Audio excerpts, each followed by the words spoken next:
Welcome back to my channel. हम solution वाला chapter पढ़ रहे हैं, 12th क्लास का सेकंड चैप्टर विलयन, उसको हम पढ़ रहे हैं। उसमें हमने विलयनों के अणुसंख्या गुणधर्म के बारे में पढ़ लिया था, उसकी डेफिनेशन पढ़ ली थी और वो 4 प्रकार के होते हैं हमने वो भी पढ़ लिया था। तो जिसने नहीं पढ़ा हो पहले वो वीडियो जाकर देखे, तब उसको आगे का समझ आएगा। तो उसमें जो फर्स्ट हेडिंग थी वो थी परासरण दाब। तो आज हम परासरण दाब अब स्टार्ट कर रहे हैं इसके अंदर। तो परासरण दाब होता क्या है, इसको समझने के लिए हमें पहले इसके अंदर कुछ टॉपिक्स, कुछ हेडिंग समझनी पड़ेंगी। तो फर्स्ट हेडिंग है उसके अंदर झिल्लियाँ, जिसको हम इंग्लिश में मेम्ब्रेन्स कहते हैं। हमें ये समझना पड़ेगा कि ये क्या होती हैं, तब हमें परासरण दाब प्रॉपर्ली समझ आएगा। तो ये जो झिल्लियाँ होती हैं, ये झिल्लियाँ 3 प्रकार की होती हैं। कितने प्रकार की? 3 प्रकार की। कौन कौन सी होती हैं? पहली होती है पारगम्य झिल्ली, जिससे आपको नाम से ही पता चल रहा है, पारगम्य का मतलब जिससे कोई भी चीज़ पार जा सकती है। तो वे झिल्लियाँ जिनसे होकर किसी सॉल्यूशन, मतलब किसी विलयन के सभी कण का मतलब ये है विलय और विलायक दोनों, सभी कण जो है वो पार चले जाते हैं, उसे हम क्या कहते हैं? पारगम्य झिल्ली।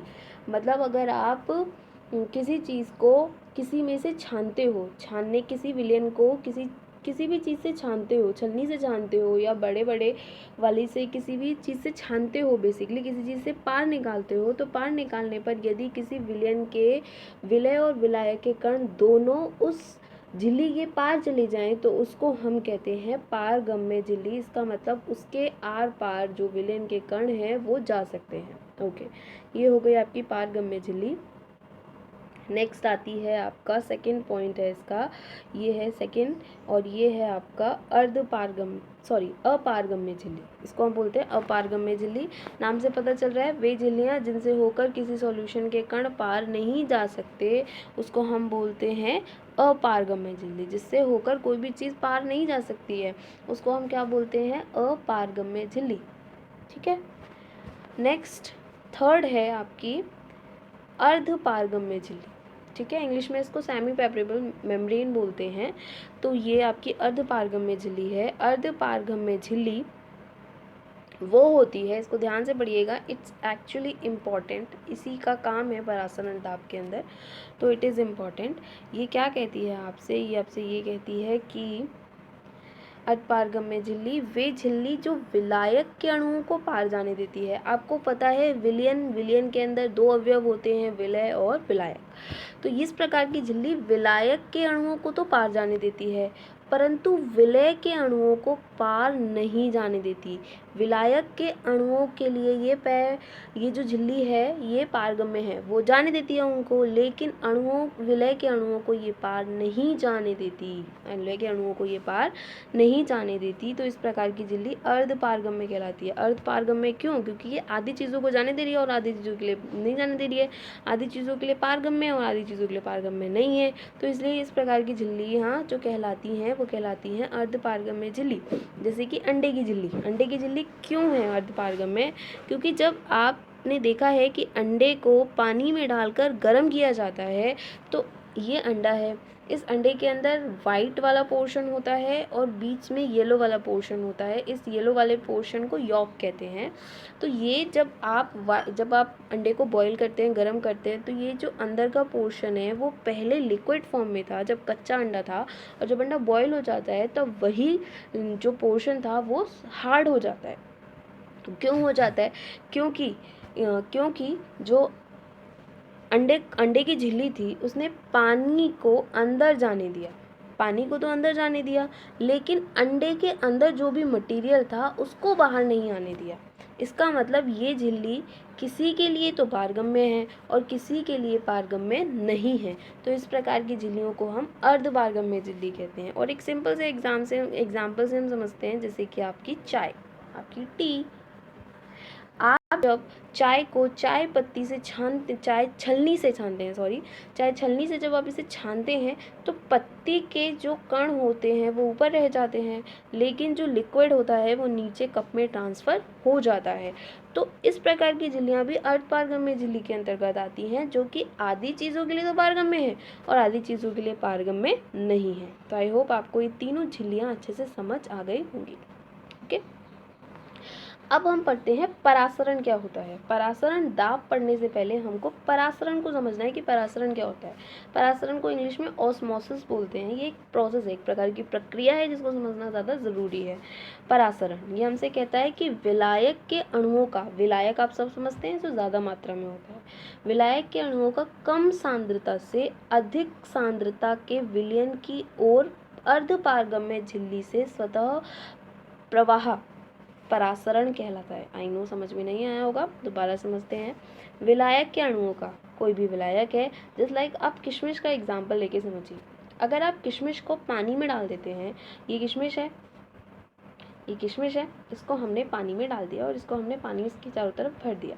तो जब हम किशमिश को ओवरनाइट, रात भर जब हम पानी में डाल देते हैं, तब हम सुबह उठकर ये देखते हैं कि जो पतली सी किशमिश थी वो अब फूलकर मोटी हो गई है। क्यों हो गई है? क्योंकि इस किशमिश ने अपने अंदर पानी को एब्जॉर्ब कर लिया है, अपने अंदर पानी को ले लिया है। अब इसने क्या बोला ये भी ध्यान से सुनो। इसने बोला विलायक के अणुओं का कम सांद्रता से अधिक सांद्रता की ओर। जब आपने किशमिश को पानी के अंदर रखा था तो पानी की सांद्रता और किशमिश के अंदर की सांद्रता, सांद्रता का मतलब कि कितना गाढ़ा है वो, तो पानी तो किशमिश के अंदर के मटेरियल की तुलना में बहुत ही पतला था, बहुत तनु था, तो इसका मतलब किशमिश के अंदर के मटेरियल की सांद्रता ज़्यादा थी। और पानी की सांद्रता मतलब किशमिश के बाहर की सांद्रता, पानी की सांद्रता मतलब कि किशमिश के बाहर की सांद्रता, तो किशमिश के बाहर की सांद्रता तो बहुत कम थी क्योंकि वहाँ तो प्लेन पानी भरा हुआ था, तो किशमिश के बाहर की सांद्रता बहुत कम थी। तो ये किशमिश के अंदर पानी चला जाता है, इसका मतलब कम सांद्रता से पानी अधिक सांद्रता की ओर चला गया, क्योंकि पानी की सांद्रता कम थी और किशमिश के अंदर की सांद्रता बहुत ज़्यादा थी। अभी जो किशमिश है, किशमिश के ऊपर जब आप किशमिश देखेंगे तो किशमिश के ऊपर एक झिल्ली बनी हुई है, एक परत बनी हुई है, जिसको हम क्या बोलते हैं? अर्धपारगम्य झिल्ली। तो अब इस किशमिश की परत से, किशमिश से होकर, किशमिश की झिल्ली से होकर, किशमिश की झिल्ली से होकर जो पानी है वो कम सांद्रता से अधिक सांद्रता की ओर जा रहा है। अधिक सांद्रता कहाँ है? किशमिश के अंदर।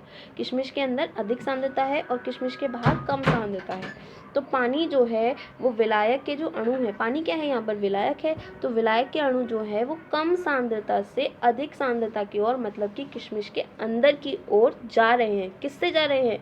अर्धपारगम्य झिल्ली से होकर। और इसके लिए आपको कोई प्रोसेस करने की जरूरत नहीं पड़ती है, पानी स्वतः ही उसके अंदर चला जाता है। तो इस प्रकार जल के स्वतः प्रवाह को, या इस प्रकार, अब हम इस डेफिनेशन को समझ सकते हैं कि इस प्रकार विलायक के अणुओं का कम सांद्रता से अधिक सांद्रता के विलयन की ओर अर्धपारगम्य झिल्ली से स्वतः प्रवाह होना परासरण कहलाता है। मतलब कि किशमिश के अंदर पानी खुद गया था, आपने उसके अंदर पानी नहीं भेजा था, और किशमिश के अंदर जो पानी गया था वो इसलिए गया था क्योंकि किशमिश के अंदर की सांद्रता ज़्यादा थी और किशमिश के बाहर जब हमने पानी रखा था तो उसकी सांद्रता कम थी। तो इसलिए विलायक के अणु, मतलब जल के अणु जो थे, वो कम सांद्रता से अधिक सांद्रता की ओर, मतलब कि किशमिश के अंदर अधिक सांद्रता की ओर अर्धपारगम्य झिल्ली से, मतलब किशमिश की दीवार से स्वतः ही चले जाते हैं। और इस प्रक्रिया को हम बोलते हैं परासरण। क्या बोलते हैं? परासरण। अभी भी परासरण दाब नहीं आया है, अभी हमने क्या पढ़ा? परासरण। और अब हम पढ़ेंगे परासरण दाब, जिसको हम इंग्लिश में ऑस्मोटिक प्रेशर बोलते हैं। क्या बोलते हैं? Osmotic pressure. और मैंने बहुत सारी जगहों पे ये शॉर्टकट में ओपी करके लिखा होगा, तो इसे इंग्लिश में बोलते हैं ऑस्मोटिक प्रेशर। फुल फॉर्म है ऑस्मोटिक प्रेशर, परासरण दाब। इसको अब हमें पढ़ना है। तो ये आपसे ये कहता है कि किसी विलयन को अर्धपारगम्य झिल्ली द्वारा, कोई भी विलयन है उसको आपने अर्धपारगम्य झिल्ली द्वारा उसके विलायक से पृथक किया। उसके विलायक से क्या किया? पृथक किया। एक विलयन है, ठीक है, एक विलयन में आपने क्या लगा दी? अर्धपारगम्य झिल्ली लगा दी। और अर्धपारगम्य झिल्ली लगाकर अब आप उस विलयन में से विलायक को अलग कर रहे हो। किसको अलग कर रहे हो? विलायक को अलग कर रहे हो। तो इस विलायक को अलग करने पर परासरण की प्रक्रिया होगी। विलायक को अलग करने का मतलब क्या है कि आपने बीच में अर्धपारगम्य झिल्ली लगाई है और अर्धपारगम्य झिल्ली लगाकर अब विलय और विलायक को अलग करने की कोशिश कर रहे हो। मतलब सपोज कर लेते हैं कि ये सॉल्यूशन है, इस सॉल्यूशन के अंदर हमने यहाँ पर अर्धपारगम्य झिल्ली लगा दी। अब हम कोशिश कर रहे हैं कि ये जो यहाँ पर विलयन भरा हुआ है, इस विलयन में से विलायक तो इधर आ जाए और विलय के अणु जो हैं बड़े बड़े, जो यहाँ पर जो अणु हैं विलय के, वो यहाँ रह जाएं। तो इसके लिए हम बीच में क्या लगा रहे हैं, अर्धपारगम्य झिल्ली लगा रहे हैं। दोबारा समझो इस चीज़ को। उसने बोला कि कोई भी आपने सॉल्यूशन लिया, उस सॉल्यूशन के बीच में आपने अर्धपारगम्य झिल्ली लगा दी, और अब अर्धपारगम्य झिल्ली के द्वारा आप इस विलयन में से विलायक के अणुओं को एक तरफ कर रहे हो और विलय के अणुओं को एक तरफ कर रहे हो। किसके द्वारा, इस अर्धपारगम्य झिल्ली के द्वारा। तो इसने बोला कि किसी विलयन को अर्धपारगम्य झिल्ली द्वारा उसके विलायक से पृथक करने पर, अब परासरण की क्रिया होगी जब आप उसको अलग करोगे तो परासरण की क्रिया को रोकने के लिए कम से कम जितने बाहरी दाब की आवश्यकता पड़ती है उसे विलयन का ऑस्मोटिक प्रेशर या परासरण दाब कहते हैं। जैसे आपने ये बीच में अर्धपारगम्य झिल्ली लगाई थी, यहाँ विलयन था, विलयन से आप विलायक के कणों को अलग कर रहे थे, उन्हें आप यहाँ ट्रांसफर करा रहे थे।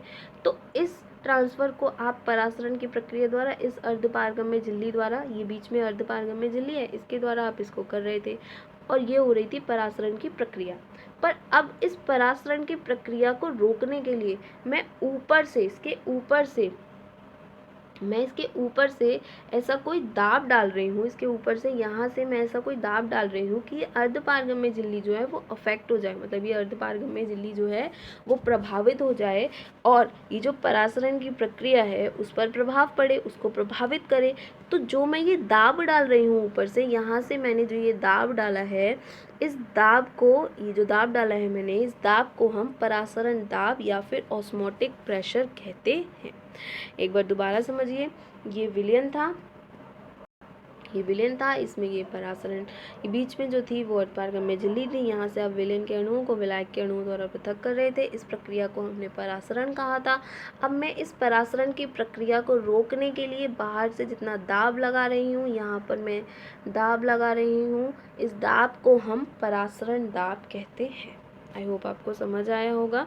नहीं आया तो आप मुझे कमेंट कीजिएगा, मैं आपको दोबारा समझा दूंगी। और चैनल को लाइक कीजिए, सब्सक्राइब कीजिए, फ्रेंड्स के साथ शेयर कीजिए ताकि लोग ज़्यादा से ज़्यादा पढ़ सकें।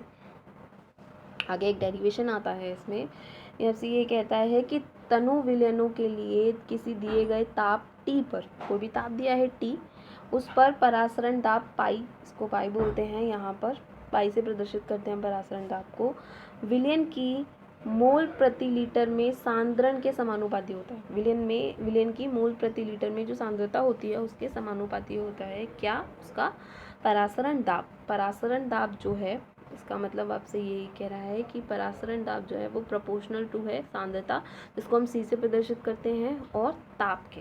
ठीक है। अब इस प्रोपोर्शनल के साइन को हटाने के लिए, ऑब्वियसली इसको हटाने के लिए हम एक कांस्टेंट का यूज़ करेंगे। तो यहाँ पर इन्होंने एक कांस्टेंट का यूज़ किया, किसका, R का। किसका यूज़ किया, R का। ये आपको यहाँ पर R दिखाई दे रहा है, दोबारा समझ लेते हैं। ये pi is proportional to CT था, C यहाँ पर सांद्रता था और T यहाँ पर टेम्परेचर था। तो इस प्रोपोर्शनल के साइन को हटाने के लिए इन्होंने यहाँ पर बराबर में एक कांस्टेंट का यूज़ किया, नियतांक का यूज़ किया, जो कि है R। तो इन्होंने लिख दिया CRT। ओके।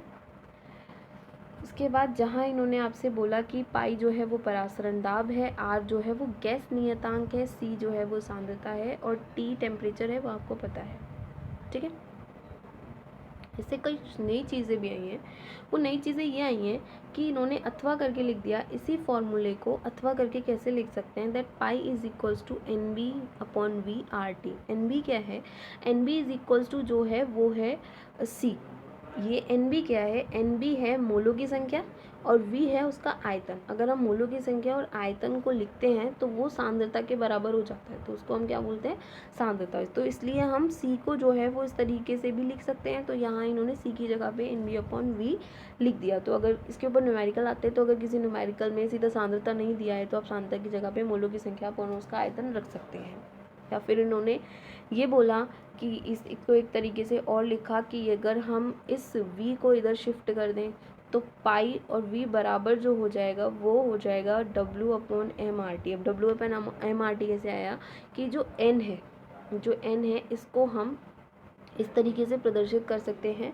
स्मॉल w यहाँ पर विलय का भार है, किसका भार है, विलय जिसको घोला गया, विलय का भार है, और कैपिटल M यहाँ पर विलायक का अणु भार है। क्या है, विलायक का अणु भार।